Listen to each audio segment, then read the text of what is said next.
The Trial Franz Kafka. Chapter 1. Arrest. Conversation with Miss Grubach, then Miss Burstner. Someone must have been telling lies about Joseph K. He knew he had done nothing wrong, but one morning he was arrested. Every day at 8 o'clock in the morning he was brought his breakfast by Mrs. Grubach's cook. Miss Grubach was his landlady, but today she didn't come. That had never happened before. Kay waited a little while, looked from his pillow at the old woman who lived opposite, and who was watching him with an inquisitiveness quite unusual for her. And finally, both hungry and disconcerted, rang the bell. There was immediately a knock at her door, and a man entered. He had never seen the man in his house before. He was slim but firmly built. His clothes were black and close-fitting, with many folds and pockets, buckles and buttons, and a belt, all of which gave the impression of being very practical, but without making it very clear what they were actually for. "Who are you?" asked Kay, sitting half upright in his bed. The man, however, ignored the question, as if his arrival suddenly simply had to be accepted, and merely replied, "You rang?" "Anna should have brought me my breakfast," said Kay. He tried to work out who the man actually was, first in silence, just through observation and by thinking about it, but the man didn't stay still to be looked at for very long. Instead, he went over to the door, opened it slightly, and said to someone who was clearly standing immediately behind it, he wants Anna to bring him his breakfast. There was a little laughter in the neighboring room. It was not clear from the sound of it whether there were several people laughing. The strange man could not have learned anything from it that he hadn't already known. But now he said to Kay, as if making his report, "It's not possible."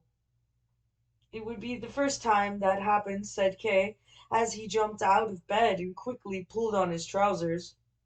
"I want to see who that is in the next room, and why it is that Miss Grubach has let me be disturbed in this way."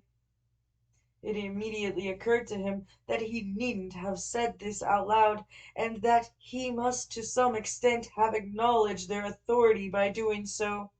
But that didn't seem important to him at the time. That, at least, is how the stranger took it, as he said, "Don't you think you'd better stay where you are? I want neither to stay here nor to be spoken to by you until you've introduced yourself." "I meant it for your own good," said the stranger, and opened the door, this time without being asked. The next room, which Kay entered more slowly than he had intended, looked at first glance exactly the same as it had been the previous evening.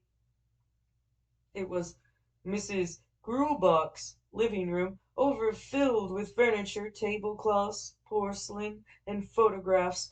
Perhaps there was a little more space in there than usual today, but if so, it was not immediately obvious, especially as the main difference was the preference of the man sitting by the open window with a book for which he now looked up. "You could have stayed in your room. Didn't Franz tell you?" "And what is it you want, then?" said Kay, looking back and forth between this new acquaintance and the one named Franz, who had remained in the doorway. Through the open window he noticed the old woman again, who had come close to the window opposite so that she could continue to see everything. She was showing an inquisitiveness that really made it seem like she was going senile. "I want to see Mrs. Grubach," said Kay, making a movement as if tearing himself away from the two men, even though they were standing well away from him, and wanted to go. "No," said the man at the window, who threw his book down on a coffee table and stood up. "You can't go away when you're under arrest." "That's how it seems," said Kay. "And why am I under arrest?" he then asked. "That's something we're not allowed to tell you. Go into your room and wait there. Proceedings are underway, and you'll learn about everything all in good time. It's not really part of my job to be friendly towards you like this, but I hope no one apart from Franz will hear about it, and he's been more friendly towards you than he should have been, under the rules, himself. If you carry on having as much good luck as you have been with your arresting officers, then you can reckon on things going well with you." Kay wanted to sit down, but then he saw that apart from the chair by the window, there was nowhere anywhere in the room where he could sit. "You'll get the chance to see for yourself how true all this is," said Franz, and both men then walked up to Kay. They were significantly bigger than him, especially the second man, who frequently slapped him on the shoulder. The two of them felt Kay's nightshirt and said he would now have to wear one that was of much lower quality, but that they would keep the nightshirt along with his other underclothes and return them to him if his case turned out well. "It's better for you if you give us the things than if you leave them in the storeroom," they said. "Things have a tendency to go missing in the storeroom, and after a certain amount of time they sell things off, whether the case involved has come to an end or not. And cases like this can last a long time, especially the ones that have been coming up lately. They'd give you the money they got for them, but it wouldn't be very much, as it's not what they're offered for them that when they sell them that counts. It's how much they get slipped on the side, and things like that lose their value anyway when they get passed on from hand to hand year after year." Kay paid hardly any attention to what they were saying. He did not place much value on what he may have still possessed, or who decided what happened to them. It was much more important to him to get a clear understanding of his position, but he could not think clearly why these people were here. The second policeman's belly, and they could only be policemen, looked friendly enough, sticking out towards him, but when Kay looked up and saw his dry, bony face, it did not seem to fit with the body. His strong nose twisted to one side, as if ignoring Kay and sharing an understanding with the other policeman. What sort of people were they, these? What were they talking about? What officer did they belong to? Kay was living in a free country, after all. Everywhere was at peace. All laws were decent and were upheld. Who was it who dared accost him in his own home? He was always inclined to take life as lightly as he could, to cross bridges when he came to them, pay no heed for the future, even when everything seemed under threat. But here that did not seem the right thing to do. He could have taken it all as a joke, a big joke, set up by his colleagues at the bank for some unknown reason, or also, perhaps, because today was his 30th birthday. It was all possible, of course. Maybe all he had to do was laugh in the policeman's face in some way, and they would laugh with him. Maybe they were tradesmen from the corner of the street. They looked like they might be, but he was, nevertheless, determined, ever since he first caught sight of the one called Franz, not to lose any slight advantage he might have had over these people. There was a very slight risk that people would later say he couldn't understand a joke. But although he wasn't normally in the habit of learning from experience, he might also have had a few unimportant occasions in mind when, unlike his more cautious friends, he had acted with no thought at all for what might follow and had been made to suffer for it. He didn't want that to happen again, not this time at least. If they were play acting, he would act along with them. He still had time. "Allow me," he said, and hurried between the two policemen through into his room. He seemed sensible enough. He heard them say behind him. Once in his room, he quickly pulled open the drawer of his writing desk. Everything in it was very tidy, but in his agitation he was unable to find the identification documents he was looking for straight away. He finally found his bicycle permit and was about to go back to the policeman with it when it seemed to him too petty. So he carried on searching until he found his birth certificate. Just as he got back in the adjoining room, the door on the other side opened and Mrs. Gruback was about to enter. He only saw her for an instant, for as soon as she recognized Kay, she was clearly embarrassed, asked for forgiveness, and disappeared, closing the door behind very carefully. "Do come in," Kay could have said just then, but now he stood in the middle of the room with his papers in his hand and still looking at the door, which did not open again.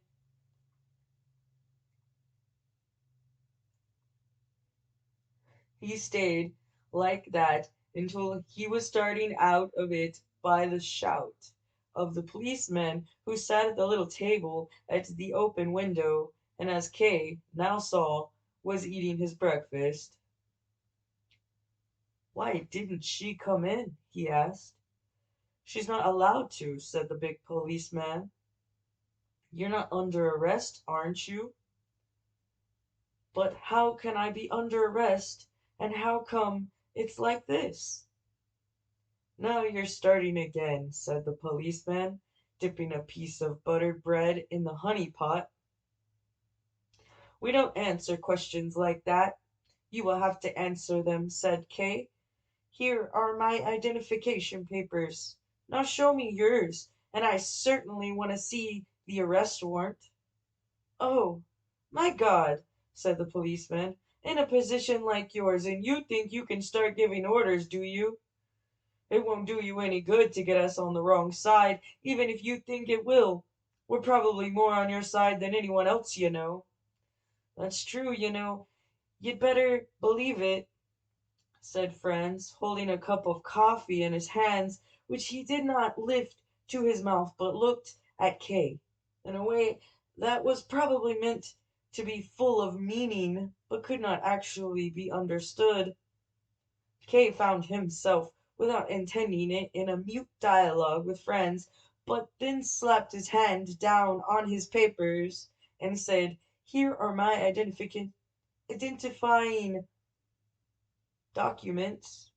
"And what do you want us to do about it?" replied the big policeman loudly. "The way you're carrying on, it's worse than a child. What is it you want? Do you want to get this great bloody trial of yours over with quickly by talking about ID and arrest warrants with us? We're just coppers, that's all we are. Junior officers like us hardly know one end of an ID card from another. All we've got to do with you is keep an eye on you for 10 hours a day and get paid for it. That's all we are. Mind you, what we can do is make sure that the high officials we work for out just what sort of person it is they're going to arrest and why he should be arrested before they issue the warrant. There's no mistake there. Our authorities, as far as I know, and I only know the lowest grades, don't go out looking for guilt among the public. It's the guilt that draws them out, like it says in the law, and they have to send us police officers out. That's the law. Would you think there'd be any mistake there? I don't know this law, said Kay. So much the worse for you, then, said the policeman. It probably exists only in your head, said Kay. He wanted, in some way, to insinuate his way into the thoughts of the policeman, to reshape those thoughts to his benefit, or to make himself at home there. But the policeman just said dismissively, "You'll find out when it affects you." Franz joined in and said, "Look at this, Willem. He admits he doesn't know the law, and at the same time insists he's innocent." "You're quite right, but we can't get him to understand a thing," said the other. Case stopped talking with them. "Do I," he thought to himself, "do I really have to carry on getting tangled up with this chattering of base functionaries like this? And they admit themselves that they are of the lowest position. They're talking about things of which they don't have the slightest understanding anyway. It's only because of their stupidity that they're able to be so sure of themselves. I just need few words with someone of the same social standing as myself, and everything will be incomparably clear, much clearer than a long conversation with these two can make it." He walked up and down the free space in the room a couple of times. Across the street he could see the old woman who now had pulled an old man much older than herself up to the window and had her arms around him. Kay had to put an end to this display. "Take me to your superior," he said, "as soon as he wants to see you." "Not before," said the policeman, the one called Willem. "And now my advice to you," he added, "is to go into your room, stay calm, and wait, and see what's to be done with you. If you take our advice, you won't tire yourself out thinking about things to no purpose. You need to pull yourself together, as there's a lot that's going to be required of you. You've not behaved towards us the way we deserved. After being so good to you, you forget that we, whatever we are, we're still free men, and you're not, and that's quite an advantage. But in spite of all that, we're still willing, if you've got the money, to go and get you some breakfast from that cafe over the road." Without giving any answer to this, Kay stood still for some time. Perhaps if he opened the door of the next room, or even the front door, the two of them would not dare to stand in his way. Perhaps that would be the simplest way to settle the whole thing, by bringing it to a head. But maybe they would grab him, and if he were thrown down on the ground, he would lose all the advantage he had, in a certain respect, had over them. So he decided on the more certain solution, the way things would go in the natural course of events, and went back in his room without another word, either from him or from the policeman. He drew himself down on this bed, and from the dressing table he took the nice apple that he had put there the previous evening for his breakfast. Now it was all the breakfast he had, and anyway, as he confirmed as soon as he took his first big bite of it, it was far better than a breakfast he could have had through the goodwill of the policeman from the dirty cafe. He felt well and confident. He had failed to go into work at the bank this morning, but could easily be excused because of the relatively high position he held there. Should he really send in his explanation? He wondered about it. If nobody believed him, and in this case that would be understandable, he could bring Mrs. Grubach in as a witness, or even the old pair from across the street, who probably even now were on their way over to the window opposite. It puzzled Kay, at least it puzzled him looking at it from the policeman's point of view, that they had made him go into the room and left him alone there, where he had 10 different ways of killing himself.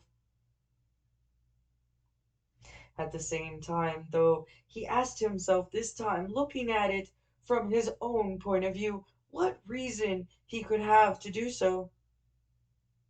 Because those two were sitting in the next room and had taken his breakfast, perhaps. It would have been so pointless to kill himself that, even if he had wanted to, the pointlessness would have made him unable.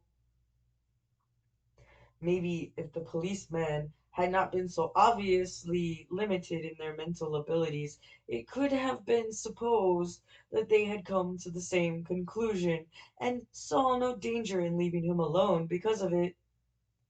They could watch now, if they wanted, and see how he went over to the cupboard in the wall where he kept a bottle of good snaps, how he first emptied a glass of it in place of his breakfast, and how he then took a second glassful in order to give himself courage, the last one just as a precaution for the unlikely chance it would be needed. Then he was so startled by a shout to him from the other room that he struck his teeth against the glass. "The supervisor wants to see you," a voice said. It was only the shout that startled him, this curt, abrupt, military shout that he would not have expected from the policeman called Franz. In itself, he found the order very welcome. At last, he called back, locked the cupboard, and without delay hurried into the next room. The two policemen were standing there, and chased him back into his bedroom, as if that were a matter of course. "What'd you think you were doing?" they cried. "Think you're going to see the supervisor dressed in your shirt, do you? He'd see to it you got a right thumping, and us all." "Let go of me, for God's sake," called Kay, who had already been pushed back as far as his wardrobe. "If you accost me when I'm still in bed, you can't expect to find me in my evening dress." "That won't help you," said the policeman, who always became very quiet, almost sad, when Kay began to shout, and in that way confused him, or to some extent brought him to his senses. "Ridiculous formalities," he grumbled, as he lifted his coat from the chair and kept it in both his hands for a little while, as if holding it out for the policeman's inspection. They shook their heads. "It's got to be a black coat," they said. At that Kay threw the coat to the floor and said, without knowing even himself what he meant by it, "Well, it's not going to be the main trial after all." The policeman laughed, but continued to insist, "It's got to be a black coat." "Well, that's all right by me, if it makes things go any faster," said Kay. He opened the wardrobe himself, spent a long time searching through all the clothes, and chose his best black suit, which had a short jacket that had greatly surprised those who knew him. Then he also pulled out a fresh shirt and began carefully to get dressed. He secretly told himself that he had succeeded in speeding things up by letting the policemen forget to make him have a bath. He watched them to see if they might remember after all, but of course it never occurred to them, although Willem did not forget to send Franz up to the supervisor with a message saying that Kay was getting dressed. Once he was properly dressed, Kay had to pass by Willem as he went through the next room into the one beyond, the door of which was already wide open. Kay knew very well that his room had recently been let to a typist called Miss Burstner. She was in the habit of going out to work very early and coming back home very late, and Kay had never exchanged more than a very few words of greeting with her. Now her bedside table had been pulled into the middle of the room to be used as a desk for the proceedings, and the supervisor sat behind it. He had his legs crossed and had thrown one arm over the backrest of the chair. In one corner of the room there were three young people looking at the photographs belonging to Miss Bursner that had been put into a piece of fabric on the wall. Hung up on the handle of the open window was a white blouse.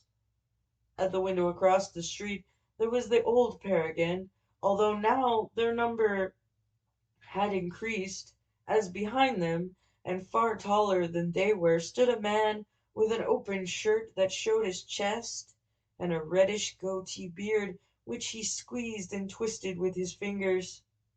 "Joseph K.?" asked the supervisor, perhaps merely to attract Kay's attention as he looked round the room. Kay nodded. "I dare say you were quite surprised by all that's been taking place this morning," said the supervisor, as with both hands he pushed away the few items on the bedside table, the candle and box of matches, a book, a pincushion, which lay there as if they were things he would need for his own business. "Certainly," said Kay, and he began to feel relaxed now that at last he stood in front of someone with some sense, someone with whom he would be able to talk about his situation. "Certainly I'm surprised, but I'm not in any way very surprised." "You're not very surprised?" asked the supervisor, as he positioned the candle in the middle of the table and the other things in a group around it. "Perhaps you don't quite understand me," Kay hurriedly pointed out. "Which I mean is—" Here Kay broke off what he was saying and looked around for somewhere to sit. "I may sit down, mayn't I?" he asked. "That's not unusual. That's not usual," the supervisor answered. "Which I mean is," said Kay without delayed a second time, "that, yes, I am very surprised, but when you've been in the world for 30 years already, and had to make your own way through everything yourself, which has been my lot, then you become hardened to surprises and don't take them too hard. Especially not what's happened today. Why, especially not what has happened today. I wouldn't want to say that I see all of this as a joke. You seem to have gone to too much trouble making all these arrangements for that. Everyone in the house must be taking part in it as well as all of you. That would be going beyond what could be a joke, so I don't want to say that this is a joke." "Quite right," said the supervisor, looking to see how many matches were left in the box.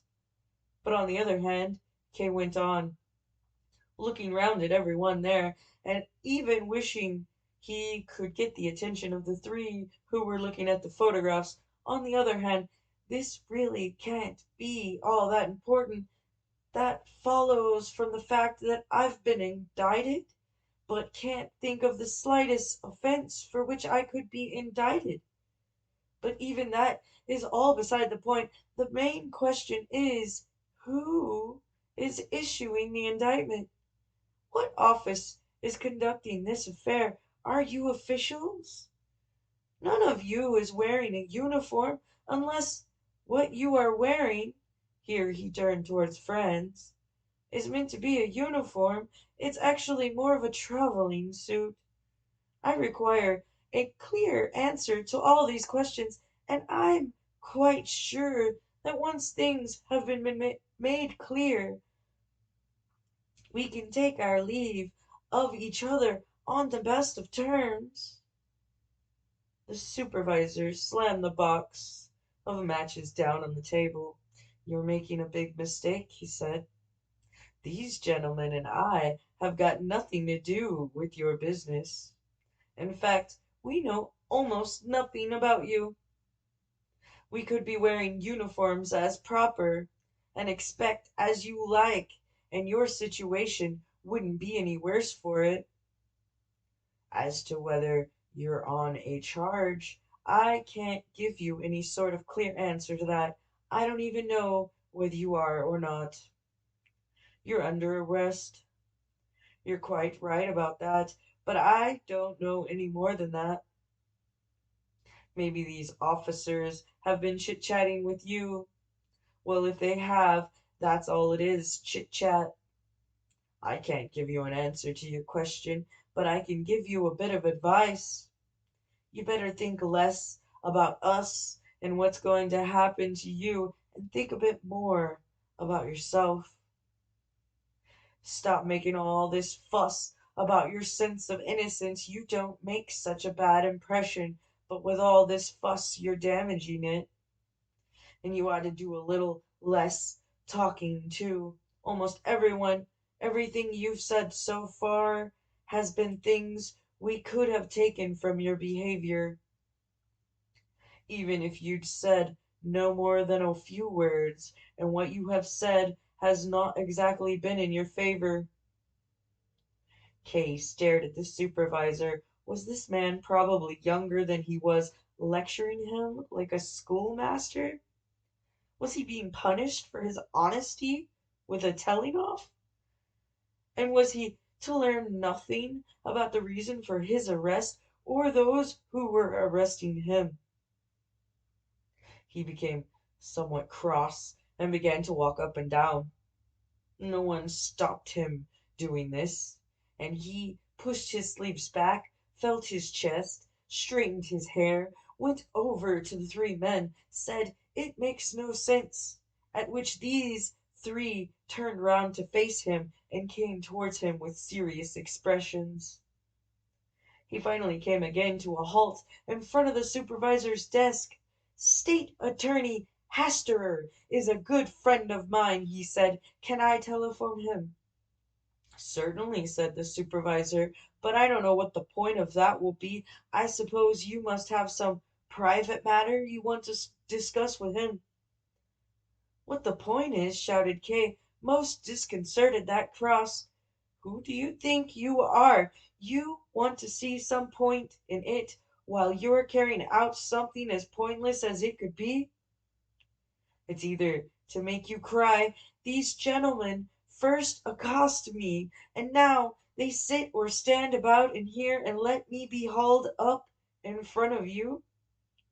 What point there would be in telephoning a state attorney when I'm ostensibly under arrest?" "Very well, I won't make the telephone call." "You can call him if you want to," said the supervisor, stretching his hand out towards the outer room where the telephone was. "Please go on. Do make your phone call." "No, I don't want to any more," said Kay, and went over to the window. Across the street the people were still there at the window, and it was only now that Kay had gone up to his window that they seemed to become uneasy about quietly watching what was going on. The old couple wanted to get up, but the man behind them calmed them down. "We've got some kind of audience over there," called Kay to the supervisor quite loudly as he pointed out with his forefinger. "Go away," he then called across to them, and the three of them did immediately retreat a few steps.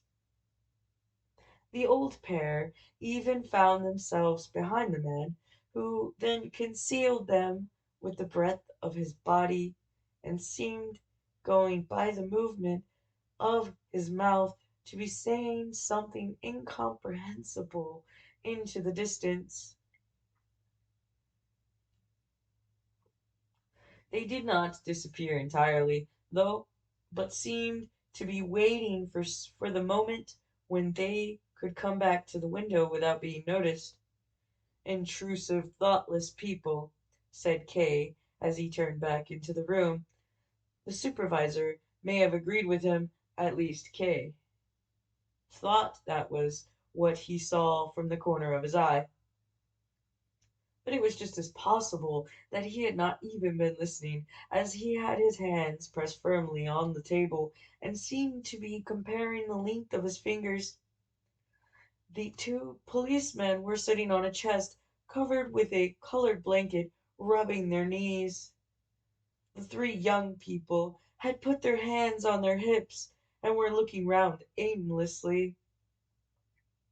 Everything was still, like in some office that has been forgotten about. "Now, gentlemen," called out Kay, and for a moment it seemed as if he was carrying all of them on his shoulders, "it looks like your business with me is over with. In my opinion, it's best now to stop wondering about whether you're proceeding correctly or incorrectly, and to bring the matter to a peaceful close with a mutual handshake. If you are of the same opinion, then please." And he walked up to the supervisor's desk and held out his hand to him. The supervisor raised his eyes, bit his lip, and looked at Kay's outstretched hand. Kay still believed the supervisor would do as he suggested, but instead he stood up, picked up a hard round hat that was laying on Miss Buster's bed, and put it carefully on his head, using both hands, as if trying on a new hat. "Everything seemed so simple to you, doesn't it?" he said to Kay, as he did so. "So you think we should bring the matter to a peaceful close, do you? No, no, that won't do, mind you. On the other hand, I certainly wouldn't want you to think there's no hope for you. No, why should you think that? You're simply under arrest, nothing more than that. That's what I had to tell you. That's what I've done, and now I've seen how you've taken it. That's enough for one day, and we can take our leave of each other for the time being at least. I expect you'll want to go into the bank now, won't you?" "Into the bank?" asked Kay. "I thought I was under arrest," Kay said, this with a certain amount of defiance, as, although his handshake had not been accepted, he was feeling more independent of all these people, especially since the supervisor had stood up. He was playing with them. If they left, he had decided he would run after them and offer to let them arrest him.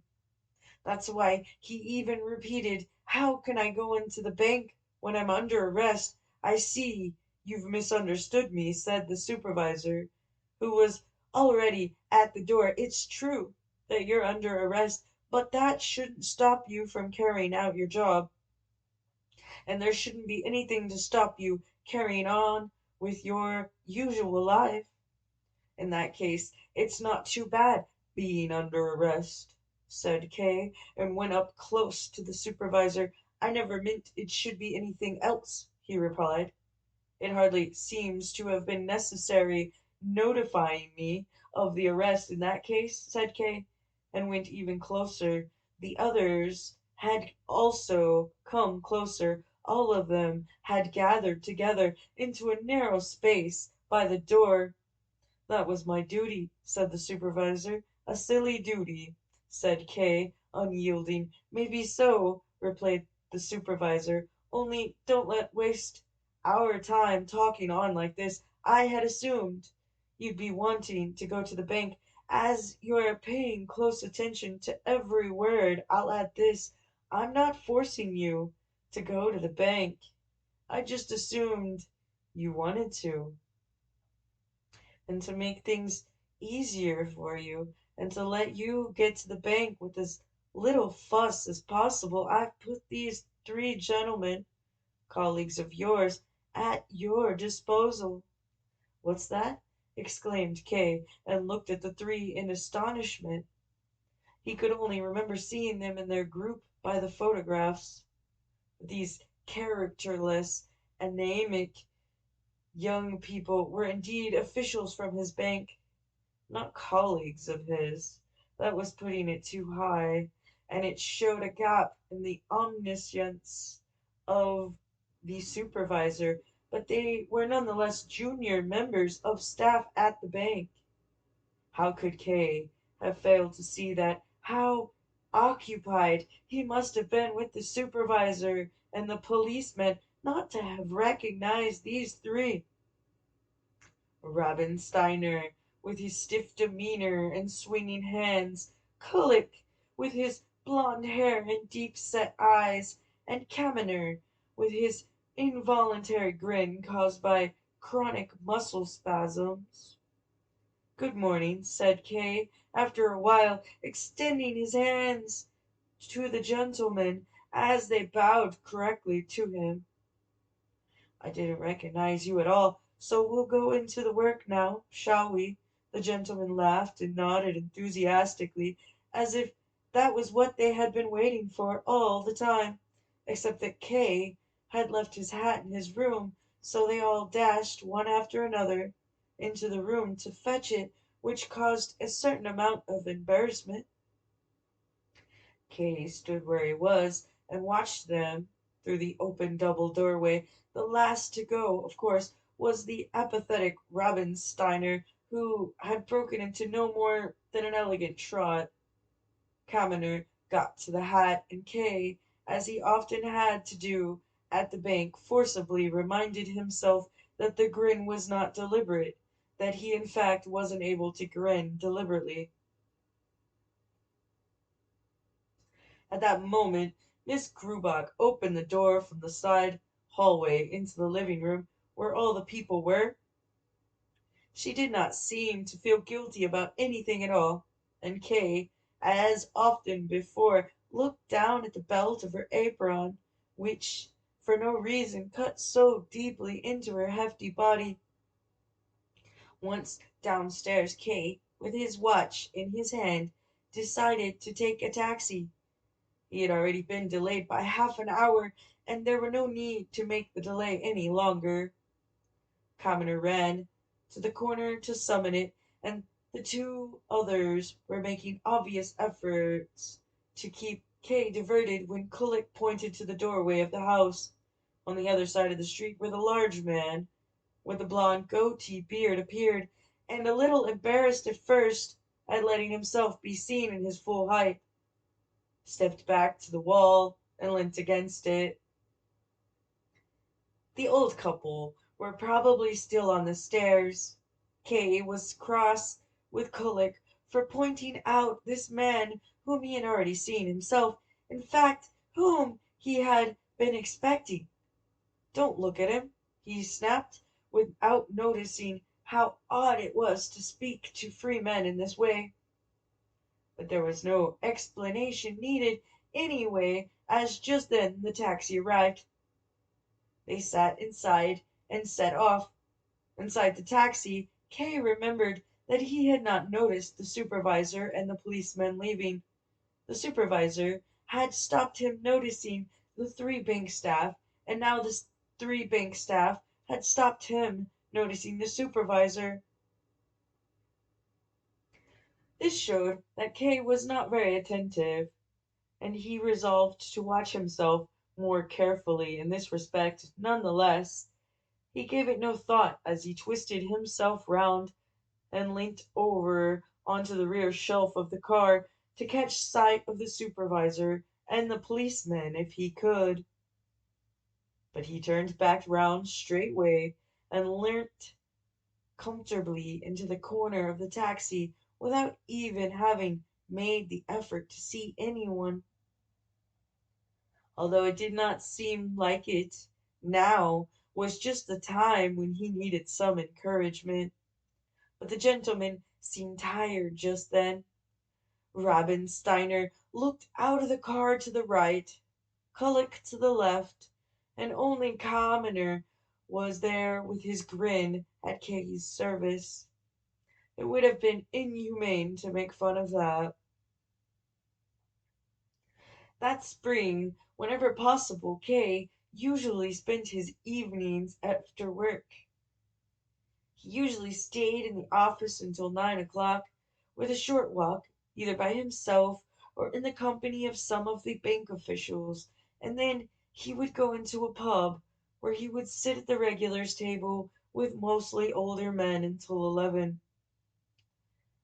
There were, however, also exceptions to this habit, times, for instance, when Kay was invited by the bank manager, whom he greatly respected for his industry and trustworthiness, to go with him for a ride in his car, or to eat dinner with him at his large house.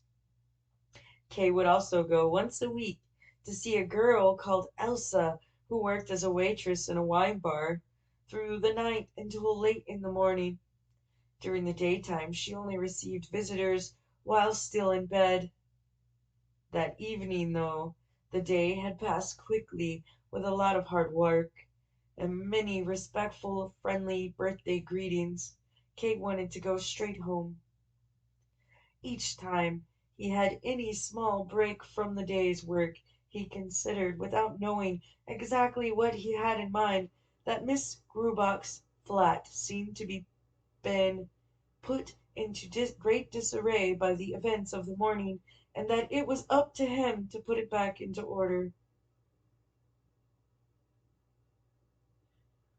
Once order had been restored, every trace of those events would have been erased, and everything would take its precious course once more. In particular, there was nothing to fear from the three bank officials. They had immersed themselves back into their paperwork, and there were no alteration to be seen in them. Kay had called each of them separately or all together into his office that day for no other reason than to observe them.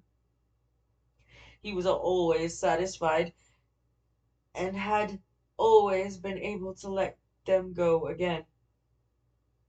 At 9:30 that evening, when he arrived back in front of the building where he lived, he met a young lad in the doorway, who was standing there, his legs apart, and smoking a pipe. "Who are you?" immediately asked Kay, bringing his face close to the lad's, as it was hard to see in the half light of the landing. "I'm the landlord's son, sir," answered the lad, taking the pipe from his mouth and stepping to one side. "The landlord's son?" asked Kay, and impatiently knocked on the ground with his stick. "Did you want anything, sir? Would you like me to fetch my father?"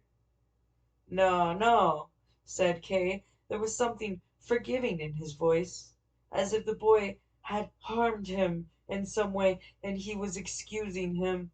"It's all right," he said then, and went on, but before going up the stairs he turned round once more. He could have gone directly to his room, but as he wanted to speak with Mrs. Grubach, he went straight to her door and knocked. She was sat at the table with a knitting stocking and a pile of old stockings in front of her. Kay apologized, a little embarrassed at coming so late, but Miss Grubach was very friendly and did not want to hear any apology. She was always ready to speak to him. He knew very well that he was her best and favorite tenant. Kay looked round her room. It looked exactly as it usually did. The breakfast dishes which had been on the table by the window that morning, had already been cleared away. A woman's hand will do many things when nobody's looking. He thought he might himself have smashed all the dishes on the spout, but certainly would have not been able to carry it all out. He looked at Miss Grubach with some gratitude. "Why are you working so late?" he asked. They were now both sitting at the table, and Kay now and then sank his hands into the pile of stockings. "There's a lot of work to do," she said. "During the day I belong to the tenants. If I'm to sort out my own things, there are only the evenings left to me. I fear I may have caused you some exceptional work today." "How do you mean, Mr. K?" she asked, becoming more interested and leaving her work in her lap. "I mean the men who were here this morning." "Oh, I see," she said, and went peacefully back to what she was doing. "That was no trouble, not especially." Kate looked on in silence as she took up the knitting stocking once more. She seemed surprised at my mentioning it. He thought she seemed to think it's improper for me to mention it. All the more important for me to do so. An old woman is the only person I can speak about with it. "But it must have caused some work for you," he said then. "But it won't happen again." "No, it can't happen again," she agreed, and smiled at Kay in a way that was almost pained. Do you mean that seriously?" asked Kay.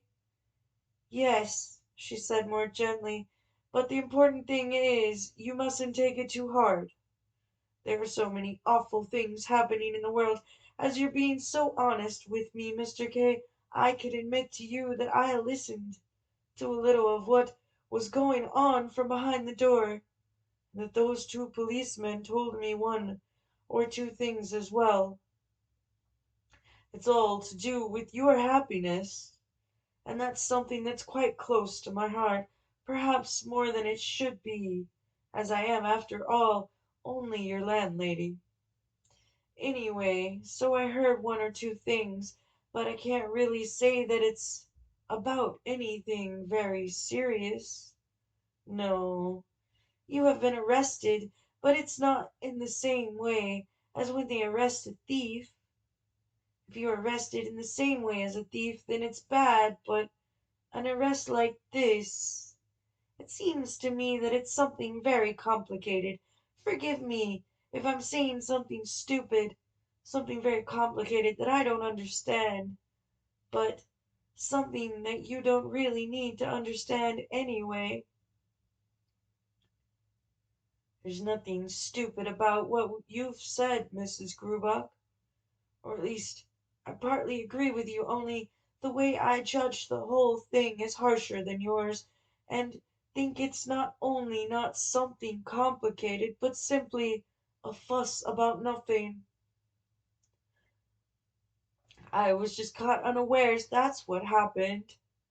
If I had got up as soon as I was awake, without letting myself get confused because Anna wasn't there, if I'd got up and paid no regard to anyone who might have been in my way, and come straight to you, if I'd done something like having my breakfast in the kitchen as an exception, asked you to bring my clothes from my room, in short, if I had behaved sensibly, then nothing more would have happened.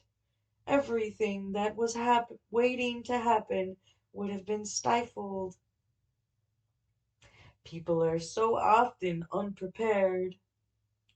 In the bank, for example, I am well prepared. Nothing of this sort could possibly happen to me there. I have my own assistant there. There are telephones for internal and external calls in front of me on the desk. I continually receive visits from people, representatives, officials, but besides that, and most importantly, I'm always occupied with my work. That's to say, I'm always alert. It would even be a pleasure for me to find myself faced with something of that sort. But now it's over with, and I didn't really even want to talk about it any more. Only I wanted to hear what you, as a sensible woman, thought about it all, and I'm very glad to hear that we're in agreement. But now you must give me your hand. An agreement of this sort needs to be confirmed with a handshake. Will she shake hands with me? The supervisor didn't shake hands, he thought, and looked at the woman differently from before examining her. She stood up, as he had also stood up, and was a little self-conscious.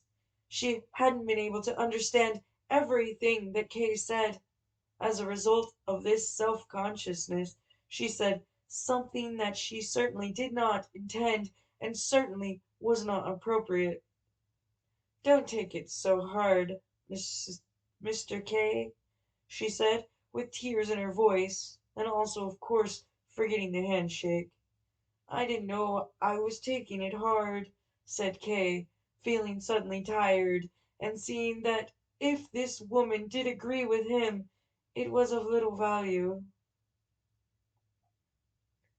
Before going out the door, he asked, "Is Miss Bustner home?" "No," said Miss Grubach, smiling as she gave this simple piece of information, saying something sensible at last. "She's at the theater. Do you want to see her? Should I give her a message? I just wanted to have a few words with her. I'm afraid I don't know when she's coming in. She usually gets back late when she's been to the theater." "It really doesn't matter," said Kay, his head hanging as he turned to the door to leave. "I just wanted to give her my apology for taking over her room today." "There's no need for that, Mr. K. You're too conscientious. The young lady doesn't know anything about it. She hasn't been home since early this morning, and everything's been tidied up again. You can see for yourself." And she opened the door to Miss Butner's room. "Thank you. I'll take your word for it," said Kay, but went none the less over to the open door. The moon shone quietly into the unlit room. As far as could be seen, everything was indeed in its place. Not even the blouse was hanging on the window handle. The pillow on the bed looked remarkably plump, as they lay half in the moonlight. "Miss Burstner often comes home late," said Kay, looking at Mrs. Grubach as if it were her responsibility. "That's how young people are," said Miss Grubach, in to excuse herself. Of course," said Kay, "but it can be taken too far." "Yes, it can," said Mrs. Grubach. "You're so right, Mr. K. Perhaps it is in this case. I certainly wouldn't want to say anything nasty about Miss Burstner. She is a good, sweet girl, friendly, tidy, punctual, works hard. I appreciate all that very much, but one thing is true, she ought to have more pride, be a bit less forthcoming. Twice this month already, in the street over the way, I've seen her with a different gentleman. I really don't like saying this. You're the only one I've said this to, Mr. K. I swear to God. But I'm going to have no choice but to have a few words with Miss Bustner about it myself, and it's not the only thing about her that I'm worried about." "Mrs. Grubach, you are on quite the wrong track," said Kay, so angry that he was hardly able to hide it, "and you have moreover misunderstood what I was saying about Miss Burstner. That is not what I meant. In fact, I warn you quite directly not to say anything to her. You are quite mistaken. I know Miss Burstner very well, and there is no truth at all in what you say. And once more, perhaps I'm going too far. I don't want to get in your way. Say to her whatever you see fit." "Good night, Mr. K," said Mrs. Grubach, as if asking him for something and hurrying to his door, which he had already opened. I don't want to speak to Miss Bursner at all. Not yet. Of course, I'll continue to keep an eye on her, but you are the only one I've told what I know, and it is, after all, something that everyone who lets rooms has to do if she's to keep the house decent. That's all I'm trying to do. Decent, called out Kay through the crack in the door. If you want to keep the house decent, you'll first have to give me notice. Then he slammed the door shut. There was a gentle knocking, to which he paid no more attention. He did not feel at all like going to bed, so he decided to stay up. And this would also give him the chance to find out when Miss Bursner would arrive home. Perhaps it would also still be possible, even if a little inappropriate, to have a few words with her. As he lay there by the window, pressing his hands to his tired eyes, he thought for a moment that he might punish Mrs. Grubach by persuading Miss Bursner to give in her notice at the same time as he would. But he immediately realized that that would be shockingly excessive, and there would even be the suspicion that he was moving house because of the incident of that morning. Nothing could have been more nonsensical, and, above all, more pointless and contemptible. When he had become tired of looking out onto the empty street, he simply opened the door to the living room so that he could see anyone who entered the flat from where he was, and lay down on the couch. He lay there, quietly smoking a cigar, until about 11 o'clock. He was able to hold out longer than that, and went a little way into the hallway, as if in that way he could make Miss Bursner arrive sooner. He had no particular desire for her. He could not even remember what she looked like. But now he wanted to speak to her, and it irritated him that her late arrival home meant this day would be full of unease and disorder right to its very end. It was also her fault that he had not had any dinner that evening, and that he had been unable to visit Elsa as he had intended. He could still make up for both of those things, though if he went to the wine bar where Elsa worked, he wanted to do so even later, after the discussion with Miss Bursner. It was already gone 11:30 when someone could be heard in the stairway.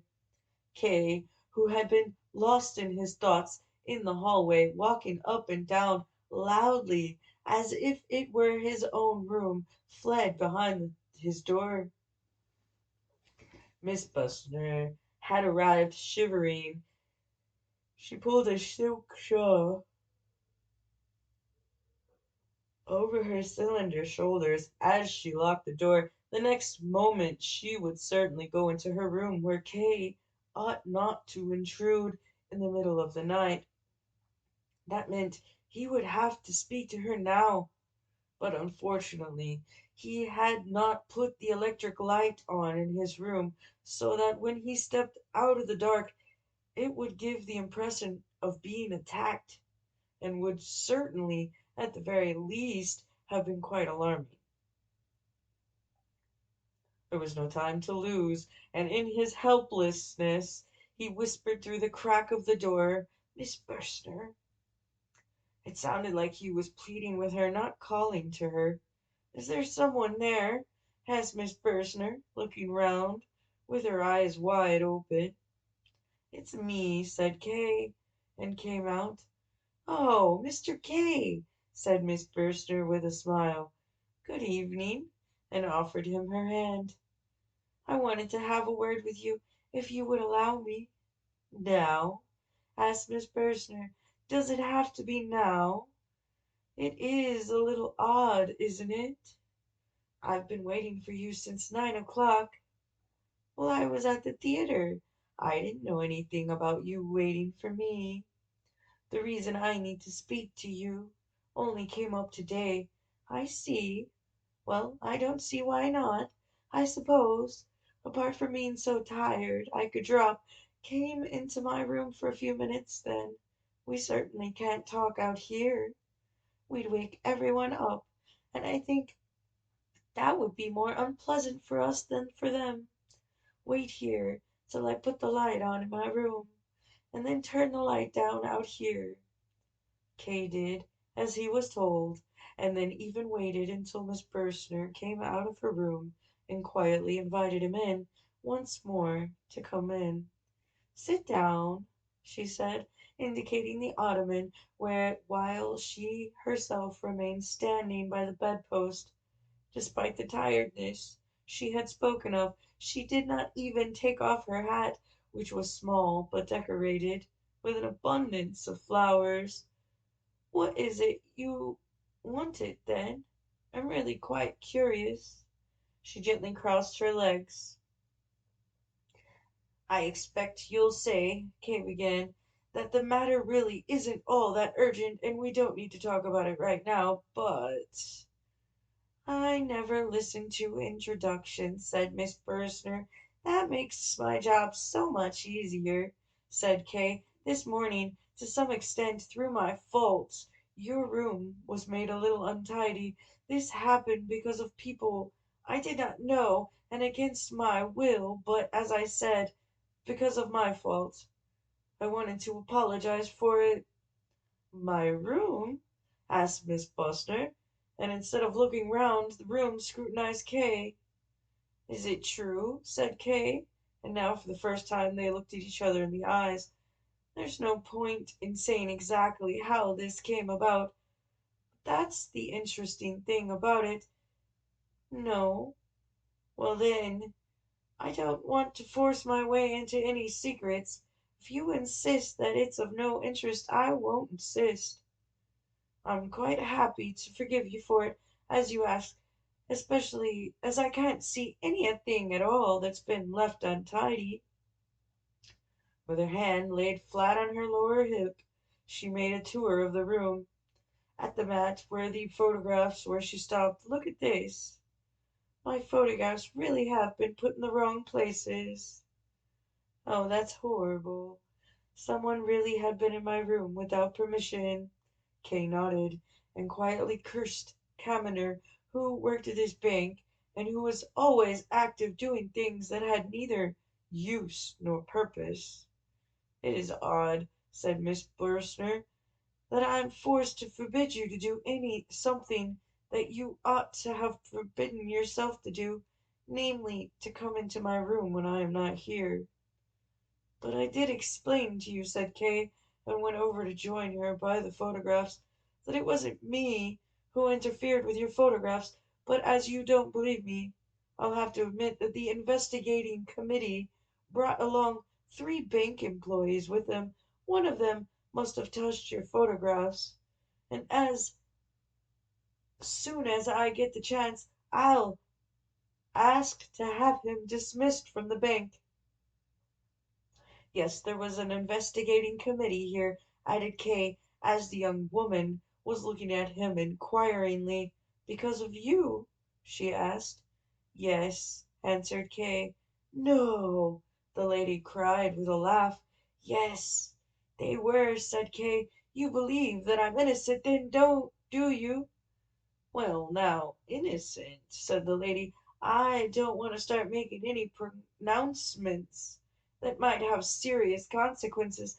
I don't really know you after all. It means they're dealing with a serious criminal if they send an investigating committee straight out to get him. But you're not in custody now. At least, I take it you've not escaped from prison, considering that you seem quite calm. So you can't have committed any crime of that sort.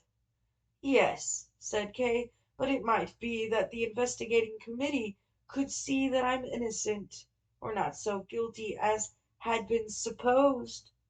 Yes, that's certainly a possibility, said Miss Bursner, who seemed very interested. Listen, said Kay, You don't have much experience in legal matters. No, that's true, I don't. And I've often regretted it, as I'd like to know everything, and I'm very interested in legal matters. There's something peculiarly attractive about the law, isn't there? But I'll certainly be perfecting my knowledge in this area, as next month I start work in a legal office. That's very good, said Kay. That means you'll be able to give me some help with my trial. That could well be, said Miss Burstner. Why not? I like to make use of what I know. I mean it quite seriously, said Kay, or at least half seriously, as you do.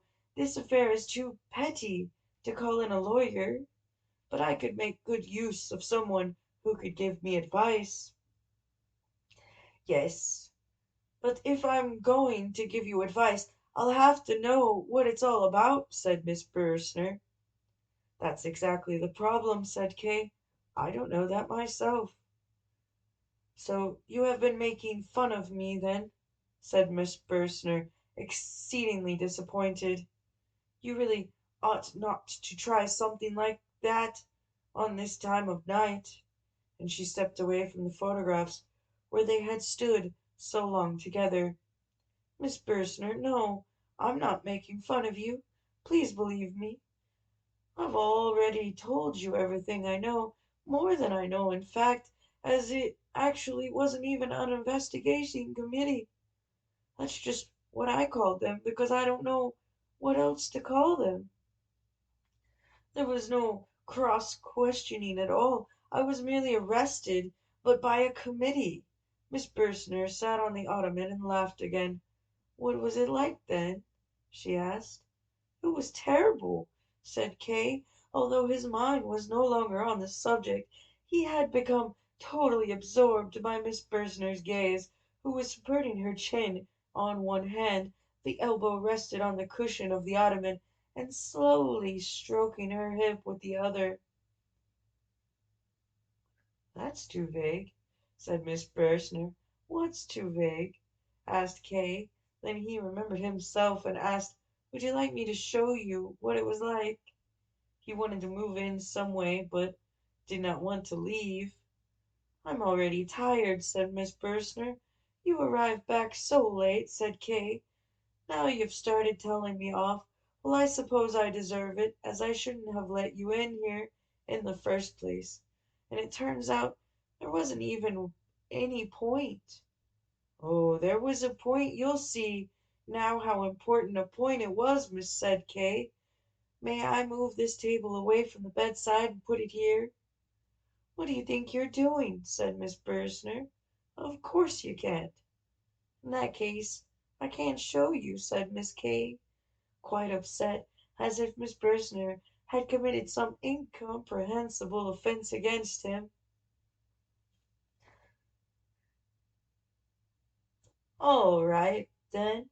If you needed to show what you mean, just take the bedside table, then, said Miss Bursner, and after a short pause added in a weak voice, I'm so tired. I'm allowing more than I ought to. Kate put the little table in the middle of the room and sat down behind it. You have to get a proper idea of where the people were situated. It is very interesting. I'm the supervisor. Sitting over there on the chest are two policemen. Standing next to the photographs there are three young people. Hanging on the handle of the window is a white blouse. I just mentioned that by the way, and now it begins. Ah, yes, I'm forgetting myself, the most important person of all. So I'm standing in front of the table. The supervisor is sitting extremely comfortably with his legs crossed and his arms hanging over the backrest here like some layabout. And now it really does begin. The supervisor calls out as if he had to wake me up. In fact, he shouts at me. I'm afraid if I'm to make it too clear to you, I'll have to shout as well. And it's nothing more than my name that he shouts out. Miss Bursner, laughing as she listens to him. laid her forefinger on her mouth so that Kay would not shout, but it was too late.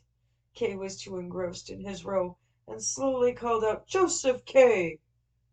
It was not as loud as he had threatened, but nonetheless, once he had suddenly called it out, the cry seemed gradually to spread itself all around the room. There was a series of loud, curt, and regular knocks at the door of the adjoining room. Miss Bursner went pale, and laid her hand on her heart. Kay was especially startled, as for a moment he had been quite unable to think of anything other than the events of the morning, and of the girl for whom he was performing them. He had hardly pulled himself together when he jumped over to Miss Bursner and took her hand. "Don't be afraid," he whispered. "I'll put everything right. But who can it be? It's only the living room next door. Nobody sleeps in there." "Yes, they do," whispered Miss Bursner into Kay's ear. "A nephew of Miss Grubach's, a captain in the army. He has been sleeping there since yesterday. There's no other room free. I had forgotten about it too. Why did you have to shout like that? You made him quite upset."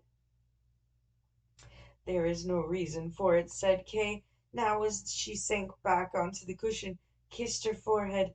Go away," she said hurriedly, sitting back up. "Get out of here. Go. What is it you want? He's listening at the door. He can hear everything. You're causing me so much trouble." "I won't go," said Kay, "until you've calmed down a bit. Come over into the other corner of the room. He won't be able to hear us there." She let him lead her there. "Don't forget," he said, "although this might be unpleasant for you, you're not in any real danger. You know how much esteem Mrs. Grubach has for me. She's the one who will make all the decisions in this, especially as the captain is her nephew, but she believes everything I say without question. What's more, she has borrowed a large sum of money from me, and that makes her dependent on me. I confirm whatever you say to explain our being here together, however inappropriate it might be, and I guarantee to make sure that Miss Grubach will not only say she believes the explanation in public, but will believe it truly and sincerely. You will have no need to consider me in any way. If you wish to let it be known that I have attacked you, then Miss Grubach will be informed of such, and she will believe it without even losing her trust in me. That's how much respect she has for me." Miss Bursner looked at the floor in front of her, quiet and a little sunken on herself. "Why would Miss Grubach not believe that I've attacked you?" added Kay. He looked at her hair in front of him, parted, bunched, reddish, and firmly held in place. He thought she would look up at him, but without changing her manner she said, "Forgive me, but it was the suddenness of the knocking that startled me so much. Not so much what the consequences of the captain being here might be. It was all so quiet after you'd shouted, and then there was the knocking. That was made me so shocked. And I was sitting right by the door. The knocking was right next to me. Thank you for your suggestions, but I won't accept them. I can bear the responsibility for anything that happens in my room myself, and I can do so with anyone. I'm surprised you don't realize just how insulting your suggestions are and what they imply about me, although I certainly acknowledge your good intentions. But now please go. Leave me alone. I need you to go now even more than I did earlier. The couple of minutes you asked for have grown into half an hour, more than half an hour ago now." Kay took hold of her hand and then of her wrist. "You're not cross with me, though," he said. She pulled her hand away and answered, "No, no, I'm not cross with anyone." He grasped her wrist once more. She tolerated it now, and in that way led him to the door. He had fully intended to leave, but when he reached the door he came to a halt, as if he hadn't expected to find a door there. Miss Bursner made use of that moment to get herself free, open the door, slip out into the hallway, and gently say to Kay from there, "Now come along, please, look." She pointed to the captain's door, from under which there was a light shining. "He's put a light on, and he's laughing at us." "All right, I'm coming," said Kay, moved forward, took hold of her, kissed her on the mouth, then over her whole face, like a thirsty animal lapping with its tongue when it eventually finds water. He finally kissed her on the neck and her throat, and left his lips pressed there for a long time. He did not look up until there was a noise from the captain's room. "I'll go now," he said. He wanted to address Miss Bursner by her Christian name, but did not know it. She gave him a tired nod, offered him her hand to kiss as she turned away, as if she did not know what she was doing, and went back into her room with her head bowed. A short while later Kay was lying in his bed. He was very soon went to sleep, but before he did, he thought a little while longer about his behavior. He was satisfied with it, but felt some surprise that he was not more satisfied. He was seriously worried about Miss Bursner because of the captain. Chapter 2. First cross-examination.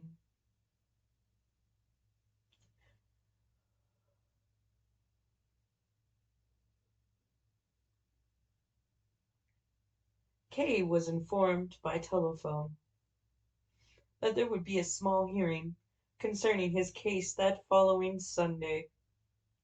He was made aware that these cross-examinations would follow one another regularly, perhaps not every week, but quite frequently. On the one hand, it was in everyone's interest to bring proceedings quickly to their conclusion, but on the other hand, every aspect of the examinations had to be carried out thoroughly, without lasting too long because of the associated stress.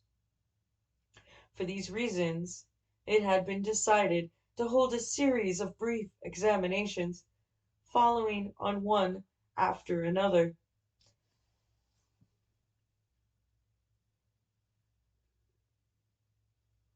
Sunday had been chosen as the day for the hearing so that Kay would not be disturbed in his professional work. It was assumed that he would be in agreement with this, but if he wished for another date, then, as far as possible, he could be accommodated. Cross-examinations even being held in the night, for instance, but Kay would probably not be fresh enough at that time. Anyway, as long as Kay made no objection, the hearing would be left on Sundays. It was a matter of course that he would have to appear without fail. There was probably no need to point this out to him. He would be given the number of the building where he was to present himself, which was in a street in a suburb well away from the city center, which Kay had never been to before. Once he had received this notice, Kay hung up the receiver without giving an answer. He had decided immediately to go there that Sunday. It was certainly necessary. Proceedings had begun, and he had to face up to it. And this examination would probably also be the last. He was still in thought, standing in thought by the telephone, when he heard the voice of the deputy director behind him. He wanted to use the telephone, but Kay stood in his way. "Bad news?" asked the deputy director casually. not in order to find anything out, but just to get Kay away from the device. No, no, said Kay. He stepped to one side, but did not go away entirely. The deputy director picked up the receiver, and as he waited for his connection, turned away from it and said to Kay, "One question, Mr. Kay. Would you like to give me the pleasure of joining me on my sailing boat on Sunday morning? There's quite a few people coming. You're bound to know some of them. One of them is Hastener, the state attorney. Would you like to come along? Do come along." Kay tried to pay attention to what the deputy director was saying. It was of no small importance for him, as this invitation from the deputy director, with whom he had never got on very well, meant that he was trying to improve his relations with him. It showed how important Kay had become in the bank, and how its second most important official seemed to value his friendship, or at least his impartiality. He was only speaking of the side of the telephone receiver while he waited for his connection, but in giving this invitation the deputy director was humbling himself. But Kay would have to humiliate him a second time as a result. He said, "Thank you very much, but I'm afraid I will have no time on Sunday. I have a previous obligation." "Pity," said the deputy director, and turned to the telephone conversation that had just been connected. It was not a short conversation, but Kay remained standing, confused by the instrument all the time it was going on. It was only when the deputy director hung up that he was shocked into awareness and said, in order to partially excuse his standing there for no reason, "I've just received a telephone call. There's somewhere I need to go, but they forgot to tell me what time." "Ask them then," said the deputy director. "It's not that important," said Kay, although in that way his earlier excuse, already weak enough, was made even weaker. As he went, the deputy director continued to speak about other things. Kay forced himself to answer, but his thoughts were mainly about that Sunday, how it would be best to get there from 9 o'clock in the morning, as that was the time that courts always start work on weekdays. The weather was dull on Sunday. Kay was very tired, as he had stayed out drinking until late in the night, celebrating with some of the regulars, and he had almost overslept.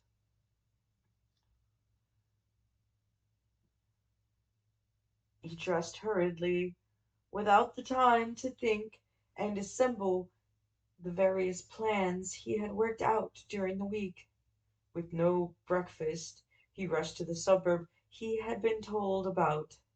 Oddly enough, although he had little time to look around him, he came across the three bank officials involved in his case, Robinsheimer, Kulik, and Kaminer.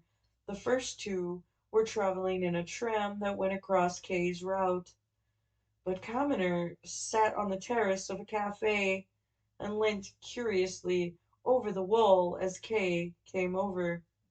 All of them seemed to be looking at him, surprised at seeing their superior running. It was a kind of pride that made Kay want to go on foot.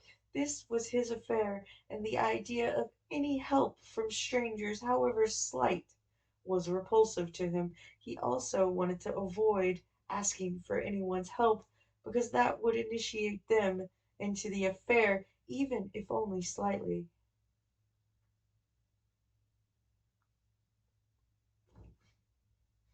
And after all, he had no wish at all to humiliate himself before the committee by being too punctual. Anyway, now he was running. so that he would get there by 9 o'clock if at all possible, even though he had no appointment for this time.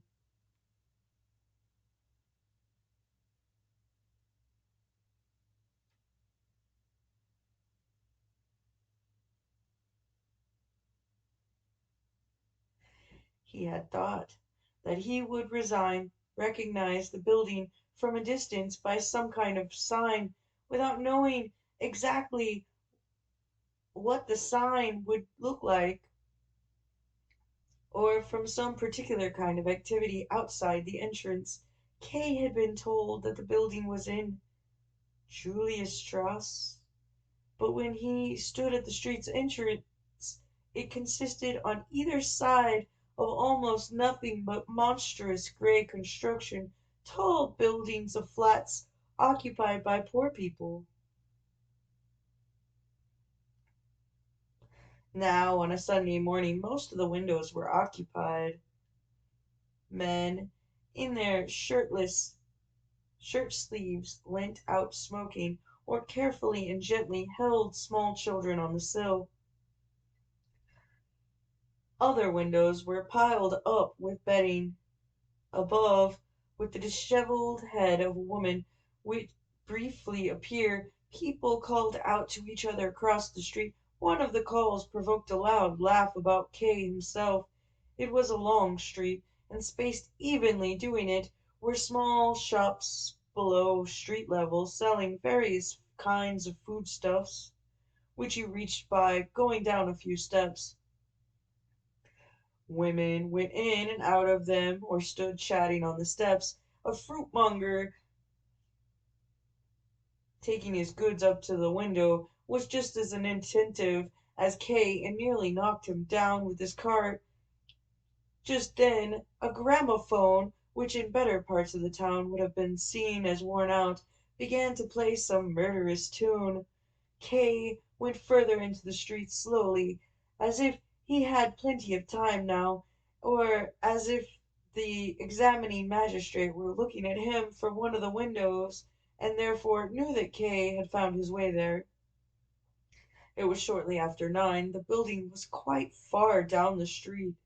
It covered so much area it was almost extraordinary, and the gateway, in particular, was tall and long. It was clearly intended for delivery wagons belonging to the various warehouses all round the yard, which were now locked up and carried the name of companies, some of which Kay knew from his work at the bank. In contrast with his usual habits, he remained standing a while at the entrance to the yard, taking in all the external details. Near him there was a barefooted man sitting on a crate and reading a newspaper. There were two lads swirling on a hand cart.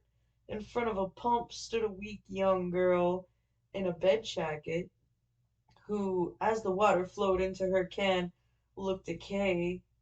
There was a piece of rope stretched between two windows in a corner of the yard, with some washing hanging on it to dry. A man stood below it calling out instructions to direct the work being done.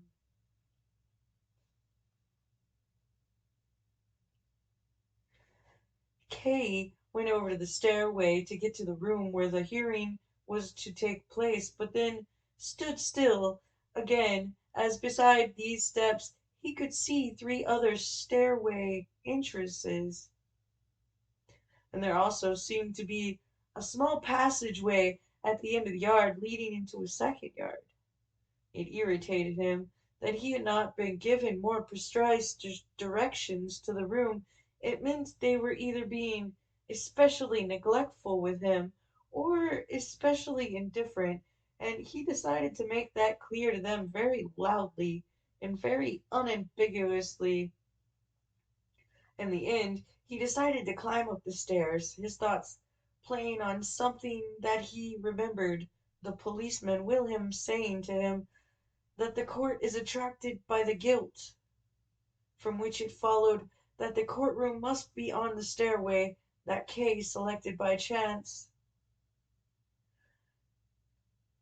As he went up, he disturbed a large group of children playing on the stairs, who looked at him as he stepped through their rows.